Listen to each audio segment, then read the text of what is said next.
Les meuleuses angulaires portatives sont très utilisées pour le tronçonnage, le rainurage, les barbages et le surfaçage de nombreux matériaux. Mais avant d'utiliser une meuleuse, je me pose les bonnes questions. Est-ce que je peux la remplacer par un outil moins dangereux? Une scie sabre, une scie manuelle, un chalumeau, une scie à ruban, un coupe-tube ou une scie circulaire par exemple. Et si je ne peux pas utiliser un autre outil, alors je m'assure de la conformité de la meuleuse, de la présence du carter de protection, de la présence d'une poignée pour éviter toute perte de contrôle et de l'absence de défaut d'isolement.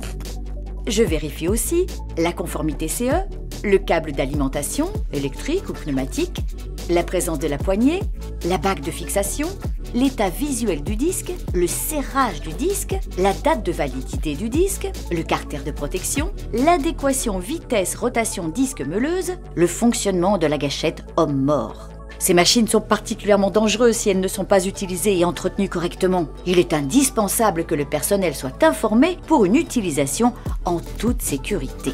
Cela passe entre autres par la prise de connaissance de la notice constructeur, évidemment, le débranchement de la meuleuse pour la mise en place du disque, la réalisation d'un essai à vide, la prise à 2 mains de l'appareil, le respect de l'angle d'attaque, la vérification de l'adéquation outil-utilisation, l'évaluation des risques d'incendie et d'explosion, l'assurance de la sécurité du personnel avoisinant, la vérification de la liberté de mouvement, l'absence de substances nocives, la présence d'une ventilation-respiration adaptée.